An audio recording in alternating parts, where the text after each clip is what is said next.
বন্ধুরা, আজ আমি রান্না করেছি ভোলা মাছ পেঁয়াজকালি আলু দিয়ে।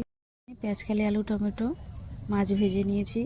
এই যে মশলা, লঙ্কা বাটা, জিরে বাটা, রসুন বাটা, এই যে কড়াইতে তেল দিয়ে দিয়েছি, জিরে ফোড়ন দিয়ে দিয়েছি।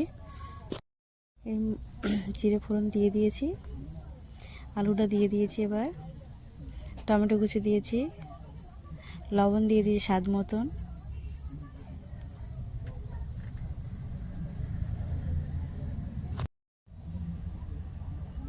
এটা দিয়েছি রসুন বাটা, জিরে বাটা। এবার দিয়ে দেবো লঙ্কা বাটা, দিয়ে দিয়েছি। মশলাটা কষাতে থাকবো। এবার দিয়ে দেবো হলুদ গুঁড়ো, দিয়ে দিয়েছি মশলা। এবার দিয়ে দেবো পেঁয়াজকালিটা দিয়ে দিয়েছি। এবার দেখো, ভালো করে কিছুক্ষণ কষাতে থাকবো।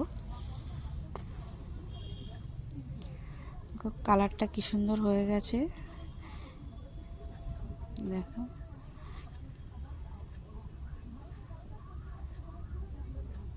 এবার এখানে জল দিয়ে দেব। দেখো, জল দিয়ে দিয়েছি। তরকারিটা ফুটছে, মাছটাও দিয়ে দিয়েছি। আমার তরকারিটা রেডি হয়ে গেছে।